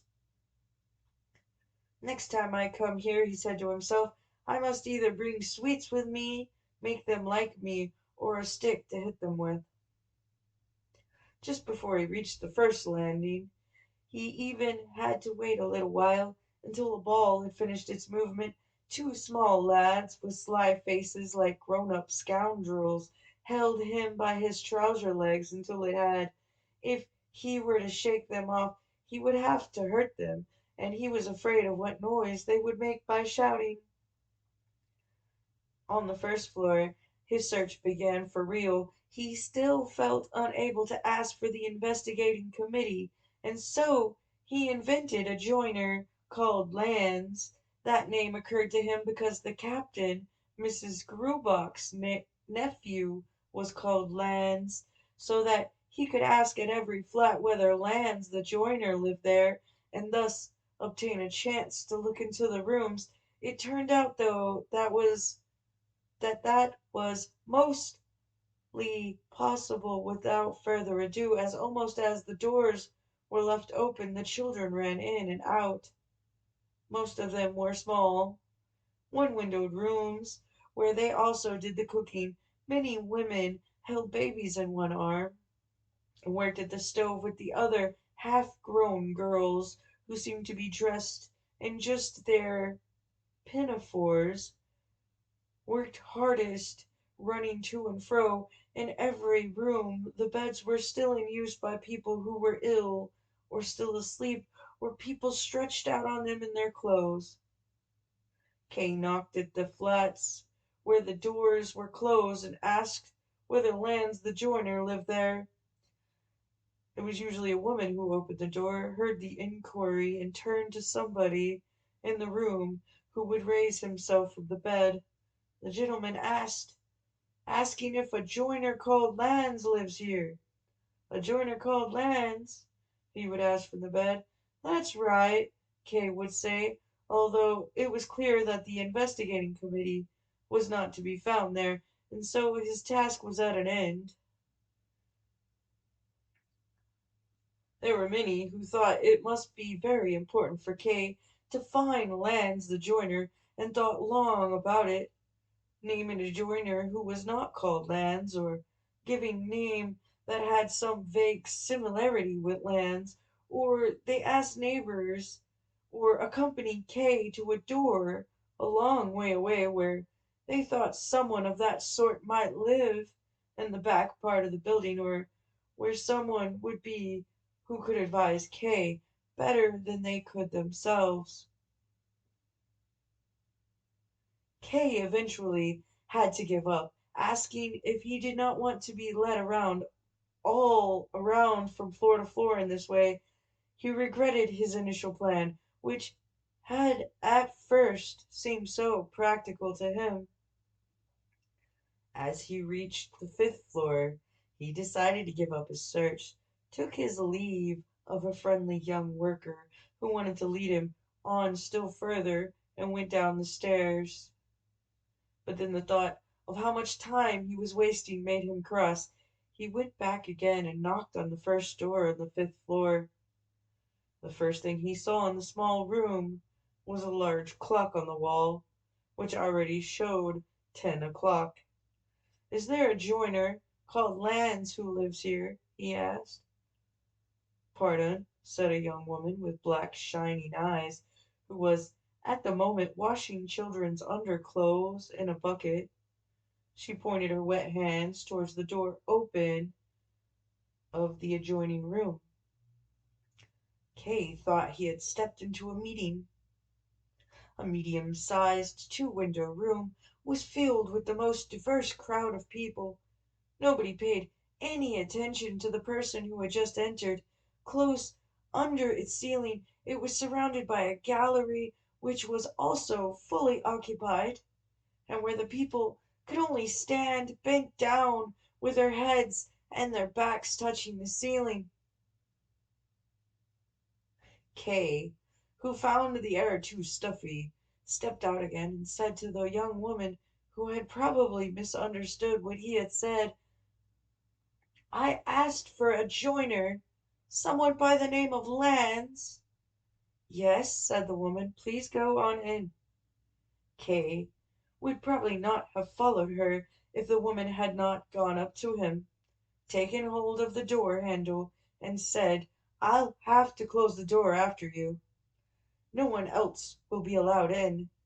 Very sensible, said Kay, but it's too full already. But then he went back in anyways. He passed through between two men who were talking besides the door. One of them held both hands far out in front of himself, making the movements of counting out money. The other looked him closely in the eyes, and someone took him by the hand. It was a small, red-faced youth. Come in, he said. Kay let himself be led by him, and it turned out that there was, surprisingly, in a deep, densely packed crowd of people moving to and fro, a narrow passage, which may have been the division between two factions. This idea was reinforced by the fact that in the first few rows, to the left and the right of him, there was hardly any face looking in his direction. He saw nothing but the backs of people directing their speech and their movements only towards members of their own side. Most of them were dressed in black, in old, long, formal frock coats that hung down loosely around them. These clothes were the only thing that puzzled Kay, as he would otherwise have taken the whole assembly for a local political meeting. At the other end of the hall where Kay had been led, there was a little table set at an angle on a low podium, which was as overcrowded as everywhere else. And behind the table, near the edge of the podium, sat a small, fat, wheezing man who was talking with someone behind him. This second man was standing with his legs crossed and his elbows on the backrest of a chair, provoking much laughter. From time to time he threw his arm in the air as if doing a caricature of someone. The youth who was leading Kay had some difficulty in reporting to the man he had already tried twice to tell him something, standing on tiptoe, but without getting the man's attention as he sat there above him. It was only when one of the people up on the podium drew his attention to the youth that the man turned to him, leant down to hear what it was he quietly said. Then he pulled out his watch and quickly looked over at Kay.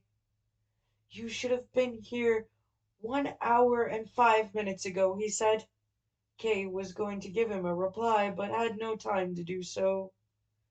As hardly had the man spoken than a general muttering arose all over the right-hand side of the room. Hall. You should have been here 1 hour and 5 minutes ago, the man now repeated, raising his voice this time, and quickly looking round the hall beneath him. The muttering also became immediately louder, and as the man said nothing more, died away only gradually. Now the hall was much quieter than when Kay had entered. Only the people up in the gallery had not stopped passing remarks, and as far as could be distinguished up in the half darkness, dust, and haze, they seemed to be less well dressed than those below. Many of them had brought pillows that they had put between their heads and the ceiling, so that they would not hurt themselves pressed against it. Kay had decided he would do more watching than talking, so he did not defend himself for supposedly having come late, and simply said, well, maybe I have arrived late. I am here now. There followed loud applause, once more from the right-hand side of the hall. Easy people to get on your side, thought Kay, and was bothered only by the quiet from the left-hand side, which was directly behind him, and from which there was applause from only a few individuals. He wondered what he could say to get all of them to support him together, or, if that were not possible, to at least get the support of the others for a while. Yes, said the man, but I am now no longer under any but I am now no longer under any obligation to hear your case. There was once more a muttering, but this time it was misleading, as the man waved the people's objection aside with his hand and continued, I will, however, as an exception, continue with it today, but you should never arrive late like this again. And now, step forward. Someone jumped down from the podium so that there would be a place for free for Kay, and Kay stepped up onto it. He stood pressed closely against the table. The press of the crowd behind him was so great that he had to press back against it if he did not want to push the judge's desk down off the podium, and perhaps the judge along with it. The judge, however, paid no attention to that, but sat very comfortably on his chair, and after saying a few words to close his discussion with the man behind him, reached for a little notebook, the only item on his desk. It was like an old school exercise book, and had become quite misshapen from much thumbing. Now then, said the judge, thumbing through the book, he turned to Kay with the tone of someone who knows his facts, and said, You are a house painter? No, said Kay. I am the chief clerk in a large bank. The reply was followed by laughter among the right-hand faction down in the hall. It was so hearty that Kay couldn't stop himself joining in with it. The people supported themselves with their hands on their knees, and shook as if suffering a serious attack of coughing. Even some of those in the gallery were laughing. The judge had become quite cross, but seemed to have no power over those below him. In the hall, he tried to reduce what harm had been done in the gallery, and jumped up threatening them. His eyebrows, until then hardly remarkable, pushed themselves up and became big black bushes over his eyes. The left-hand side of the hall was still quiet, though. The people stood there in rows, with their faces looking towards the podium, listening to what was being said there. They observed the noise from the other side of the hall with the same quietness, and even allowed some individuals from their own ranks here and there to go forward into the other faction. The people in the left faction were not only fewer in number than the right, but probably were no more important than them, although their behavior was calmer, and that made it seem like they were. When Kay now began to speak, he was convinced he was doing it in the same way as them. Your question, my lord, as to whether I am a house painter, in fact, even more than that, you did not ask at all, but merely imposed it on me. It is symptomatic of the whole way these proceedings against me are being carried out. Perhaps you will object that there are no proceedings against me. You will be quite right, as there are proceedings only if I acknowledge that there are. But for the moment I do acknowledge it, out of pity for your souls, to a large extent. It's impossible not to observe all the business without feeling pity. I don't say things are being done without due care, but I would like to make it clear that it is I who make the acknowledgment. Kay stopped speaking, looked down into the hall. He had spoken sharply, more sharply than he had intended, but he had been quite right. It should have been rewarded with some applause here and there, but everywhere was quiet. They were all clearly waiting for what would follow. Perhaps the quietness was laying the ground for an outbreak of activity that would bring this whole affair to an end. It was somewhat disturbing that just then the doors at the end of the hall opened. The young washerwoman, who seemed to have finished her work, came in and, despite all her caution, attracted the attention of some of the people there. It was only the judge who gave Kay any direct pleasure, as he seemed to have been immediately struck by Kay's words. Until then, he had listened to him standing, as Kay's speech had taken him by surprise, while he was directing his attention to the gallery. Now, in the pause, he sat down very slowly, as if he did not want anyone to notice. He took out the notebook again, probably so that he could give the impression of being calmer. "That won't help you, sir," continued Kay. "Even your little book will only confirm what I say." Kay was satisfied to hear nothing but his own quiet words in the room full of strangers, and he even dared casually to pick up the examining judge's notebook, and touching it only with the tips of his fingers, as if it were something revolting, lifted it in the air, holding it just by one of the middle pages, so that the others on each side of it, closely written, blotted, and yellowing, flapped down. "Those are the official notes of the examining judge," he said, and let the notebook fall down onto the desk. "You can read in your book as much as you like, sir. I really don't have anything in this charge book to be afraid of, even though I don't have access to it, as I wouldn't want it in my hand. I can only touch it with 2 fingers." The judge grabbed the notebook from where it had fallen on the desk, which could only have been a sign of his deep humiliation, or at least that is how it must have been perceived, tried to tidy it up a little, and held it once more in front of himself in order to read it from it.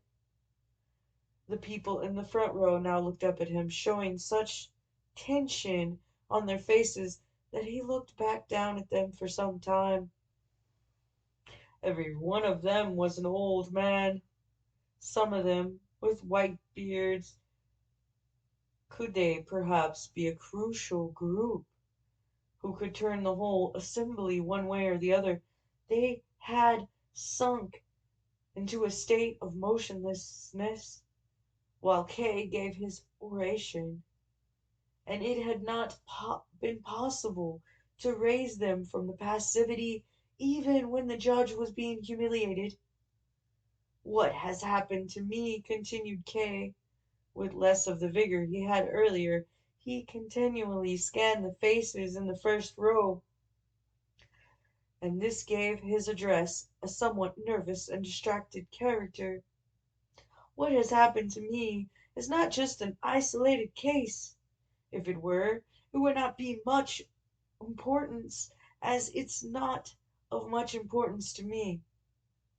But it is a symptom of proceedings which are carried out against many. It is on behalf of them that I stand here now, not for myself alone." Without having intended it, he had raised his voice. Somewhere in the hall, someone raised his hand and applauded him, shouting, "Bravo! Why not then? Bravo! Again I say bravo!" Some of the men in the first row groped around in their beards. None of them looked round to see who was shouting. Not even Kay thought him of any importance, but it did raise his spirits.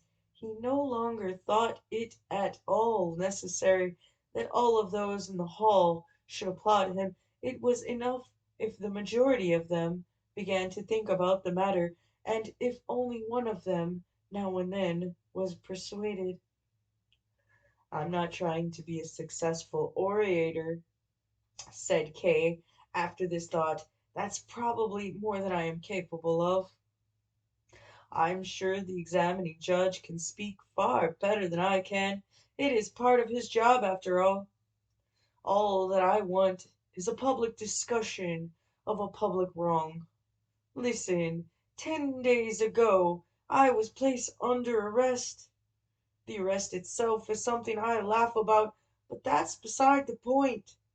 They came for me in the morning when I was still in bed. Maybe the order had been given to arrest some house painter. That seems possible after what the judge has said.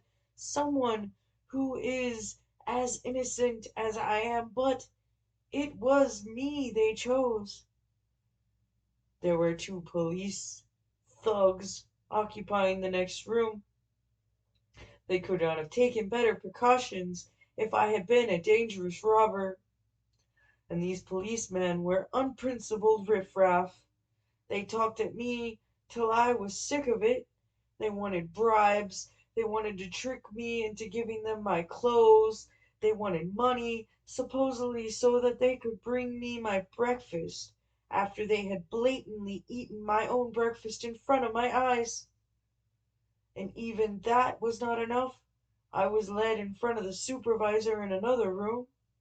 This was the room of a lady who I have a lot of respect for, and I was forced to look on while the supervisor and the policeman made quite a mess of the room because of me, although not through any fault of mine.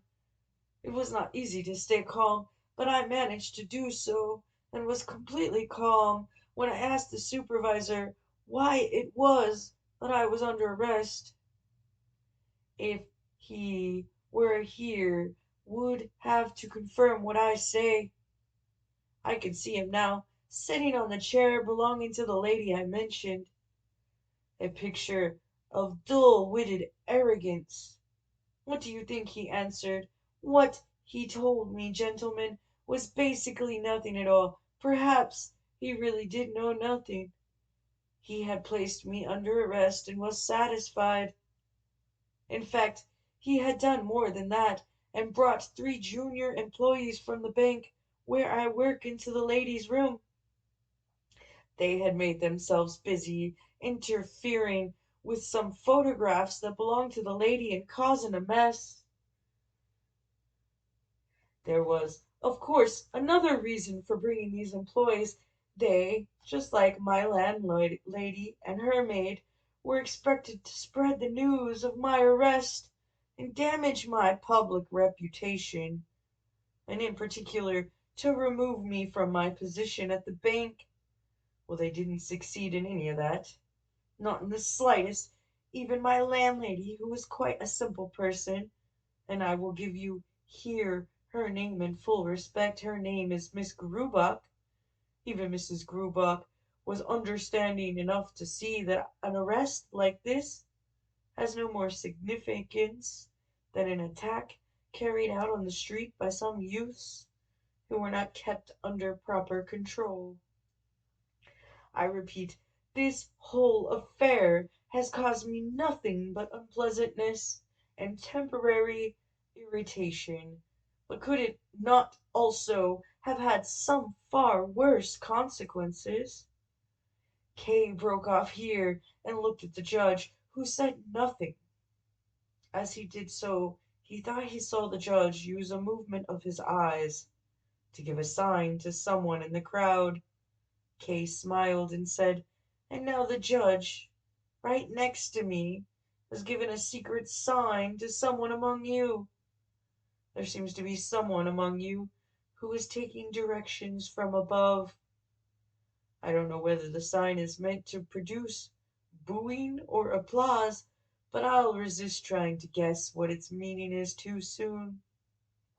It really doesn't matter to me, and I give his lordship, the judge, my full and public permission to stop giving secret signs to his paid subordinate down there, and give his orders in words next time. Let him just say boo now, and then the next time clap now." Whether it was embarrassment or impatience, the judge rocked back and forwards in his seat.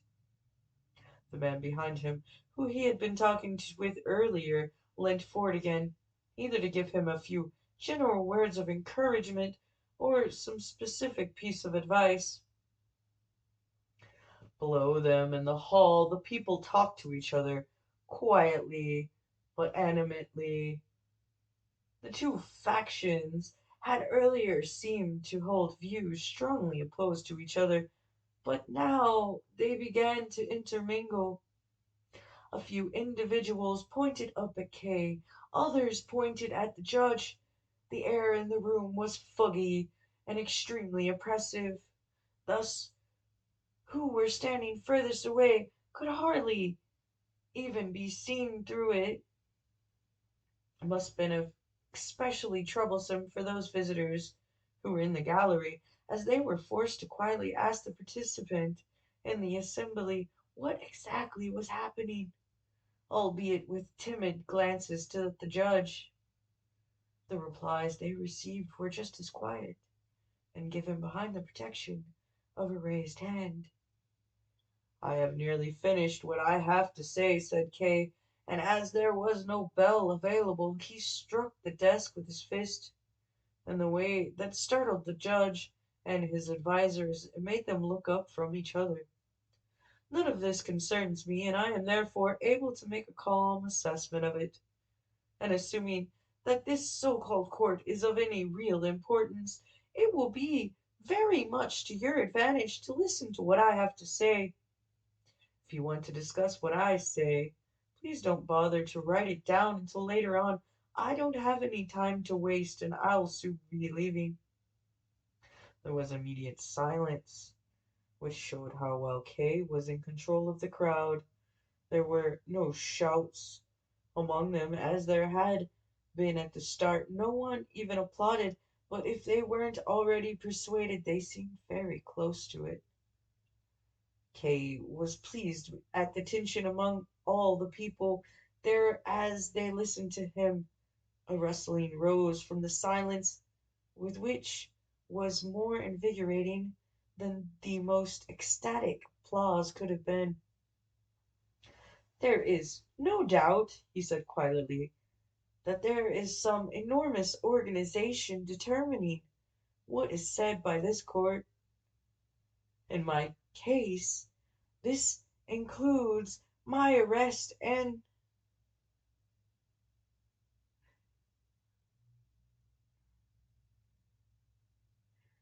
my arrest. In my case, this includes my arrest and the examination taking place here today. An organization that employs policemen who can be bribed, oafish supervisors, and judges, of whom nothing better can be said than that they are not as arrogant as some others. This organization even maintains a high-level judiciary, along with its train of countless servants, scribes, policemen, and all the other assistance that is needed. Perhaps even executioners and torturers. I'm not afraid of using those words.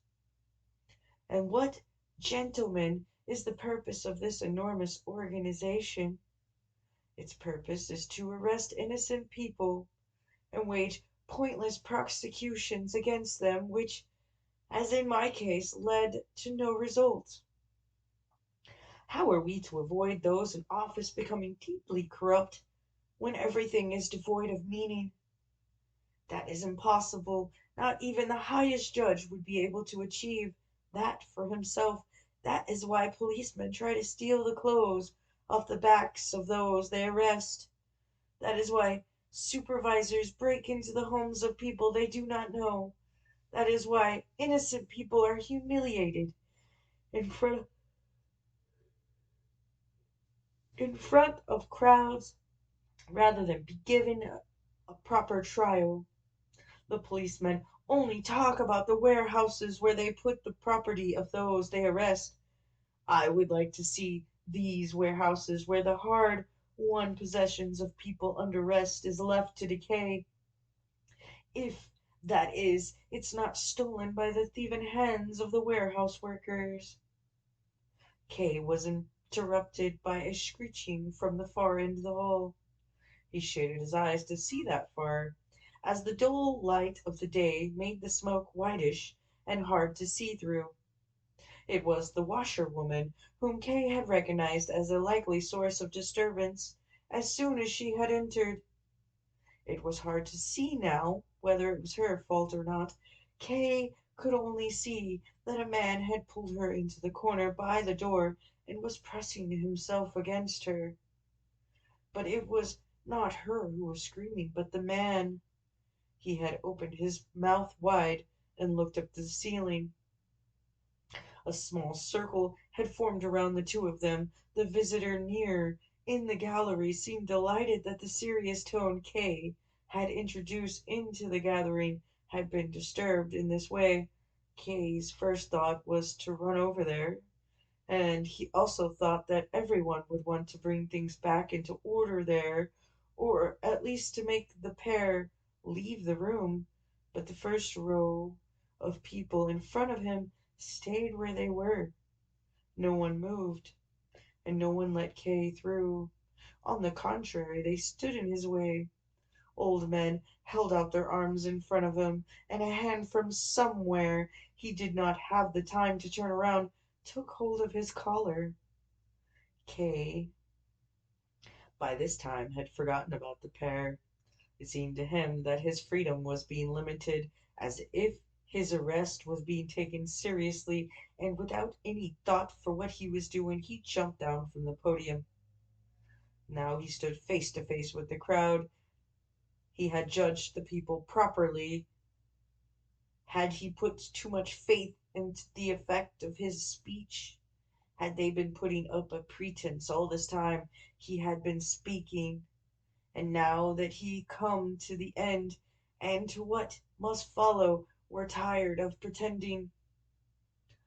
What faces they were all around him! Dark little eyes, flickering here and there, cheeks drooped down like a drunken man. Their long beards were thin and stiff. If they took hold of them, it was more like they were making their hands into claws, not as if they were taking hold of their beards, but underneath those beards. And this was the real discovery made by Kay. There were badges of various sizes and colors shining on the collars of the coats. As far as he could see, every one of them was wearing one of these badges. All of them belonged to the same group, even though they seemed to be divided to the right and the left of him.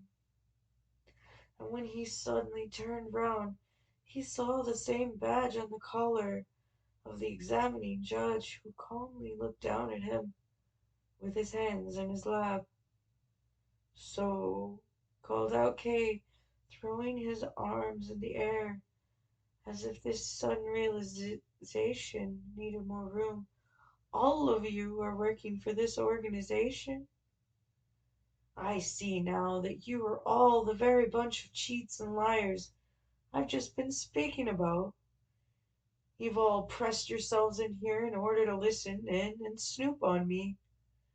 You gave the impression of having formed into factions.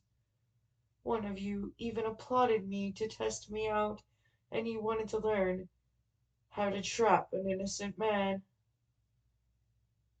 Well, I hope you haven't come here for nothing. I hope you've either had some fun from someone who expected you to defend his innocence, or else let go of me, or I'll hit you," shouted Kay to a quivery old man who had pressed himself especially close to him, "or else that you've actually learned something, and so I wish you good luck in your trade."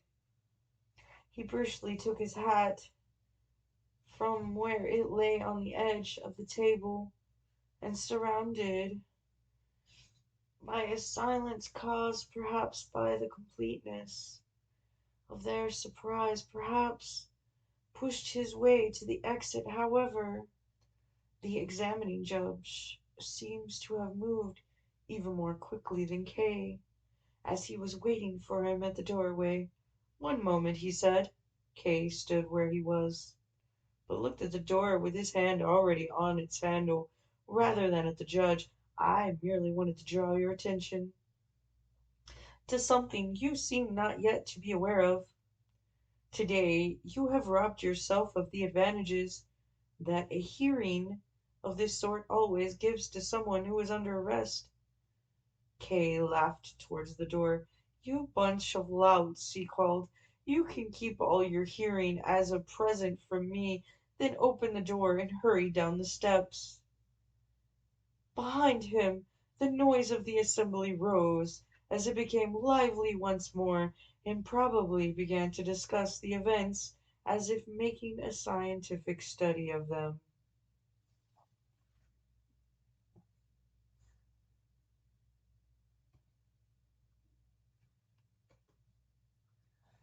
Thank you for your